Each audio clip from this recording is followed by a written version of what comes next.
వ్యవసాయాన్ని సంప్రదాయ పద్ధతి నుంచి సేంద్రియ సాంకేతికత దిశగా నడిపించడమే ప్రభుత్వ లక్ష్యమని మంత్రి పొన్నం ప్రభాకర్ తెలియజేశారు. అందులో భాగంగానే గ్రామీణ ప్రాంత రైతాంగానికి సేంద్రియ సాంకేతిక వ్యవసాయంపై సంపూర్ణ అవగాహన కల్పించేందుకు రాష్ట్ర ప్రభుత్వం కిసాన్ మేళాలు నిర్వహిస్తున్నట్లు చెప్పారు. వీటి ద్వారా వాణిజ్య లాభసాటి పంటల సాగుపై రైతులకు అవగాహన కల్పిస్తామన్నారు. వ్యవసాయ రంగంలో అన్ని విభాగాలకు సంబంధించిన శాస్త్రవేత్తలు, నిపుణులు ఈ 3 రోజుల పాటు రైతులకు అవగాహన కల్పిస్తారని అన్నారు మంత్రి పొన్నం ప్రభాకర్. నకిలీ విత్తనాలు, బ్రోకర్ల మోసాలపై కఠినంగా వ్యవహరిస్తామంటున్న మంత్రి పొన్నంతో మా ప్రతినిధి Subhash face to face.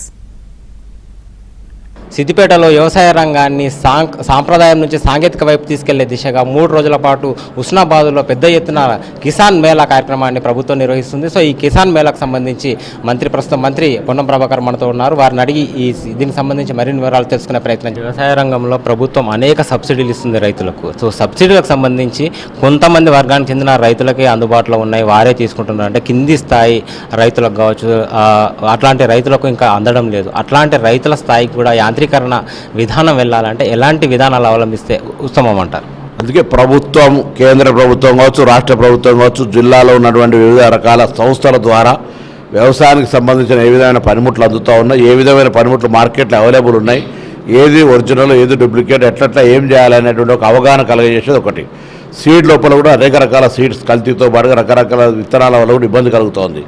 Plus ఈరోజు మనకు పంటల ఉదాహరణకి ఈరోజు పామాయిల్కి సంబంధించిన ఒక కొత్త వ్యవస్థ, ఎటువంటి దొంగల బెడద లేకుండా, తుఫాన్ బెడద లేకుండా, పిడుగులు పడ్డ ఎంగడ్డ ఇబ్బంది లేకుండా ఉండే పంట అది.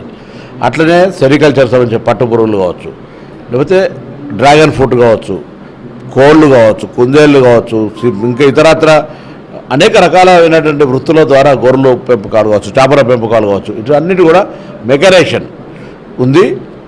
వాటితో పాటుగా కూరగాయల సాగు, పందిరి సాగు, ఇట్లా రకరకాల అంశాలు ఉన్నాయి. కాబట్టి నా ఉద్దేశం ఏంటంటే ఈ సదస్సుల ద్వారా రైతాంగం కొంత చైతన్యమై ఆర్థికంగా ఎదగడానికి ఉపయోగపడుతుంది. అదేవిధంగా శారీరక శ్రమ తక్కువై కొంత యాంత్రీకరణను ఉపయోగించుకోవడానికి అవగాహన కలుగుతున్న ఉద్దేశం కొద్ది చేసినాం.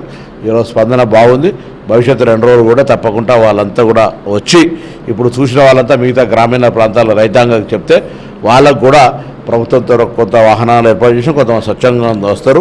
వాళ్ళకు సంబంధించిన ప్రకారంగా ఈ రైతు సదస్సు హుస్నాబాద్ ప్రాంత రైతులందరికీ కొంత ఉపయోగపడాలనే ఉద్దేశం కొద్ది తీసుకొచ్చారు. అంటే రైతులను ప్రధానంగా వేధిస్తున్న సమస్య విత్తన కల్తీకి సంబంధించి ప్రభుత్వం కానీ అధికార యంత్రాంగం కానీ ఎన్ని చర్యలు తీసుకున్నా కానీ ఆ విడుదల మాత్రం నివారించలేకపోతుంది. అందుకే వ్యవసాయ శాఖ తరఫున ఈసారి వ్యవసాయ విశ్వవిద్యాలయం నుంచి శాస్త్రజ్ఞులు గ్రామాలకు పంపినాం. విత్తనాలకు సంబంధించి అవగాహన కలగజేయడం జరిగింది. మొన్న జూన్ 2 నాడు విత్తనాల పంపిణీ చేసినాం. ఆదర్శ రైతులకు విత్తనాలు పంపిణీ చేసి వాళ్ళ ద్వారా వచ్చేటువంటి ఒరిజినల్ విత్తనాన్ని గ్రామీణ మిగతా రైతాంగానికి ఇవ్వాలనుకుంటాను. సీడ్ కల్తీ పెరిగి రైతులు నష్టపోతారని అనేక చర్యలు తీసుకుంటాను. దీనికి టాస్క్ ఫోర్స్ వేసాం, కఠినంగా చర్యలు తీసుకుంటాను.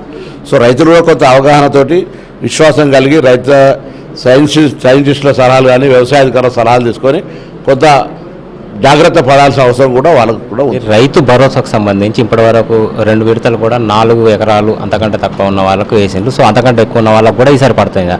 సో ఈ విత్తనాలు వేయకముందుకే రైతు భరోసా వేస్తామని చెప్పేసి అంటున్నారు. సో ఇప్పటివరకు కంప్లీట్ అయ్యే అవకాశం ఉందా?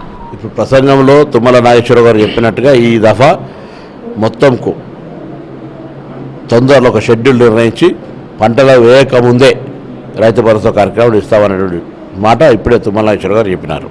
సో మొత్తంగా సాంప్రదాయం నుంచి సాంకేతికత వైపు జిల్లా వ్యవసాయాన్ని తీసుకెళ్లే విధంగా ఈ 3 రోజుల పాటు కూడా ఈ రైతు కిసాన్ మేళా కార్యక్రమం కొనసాగుతుందని, రైతులకు పూర్తి అవగాహన కల్పించి వ్యవసాయ ఉత్పత్తులను భారీగా పెంచే దిశగా ప్రభుత్వం ముందుకెళ్తుందని చెప్పేసి మంత్రి పొన్నం ప్రభాకర్ చెప్తున్నారు. వీడియో జర్నలిస్ట్ గిరితో సుభాష్, ఏబిఎన్ ఆంధ్రజ్యోతి, సిద్దిపేట.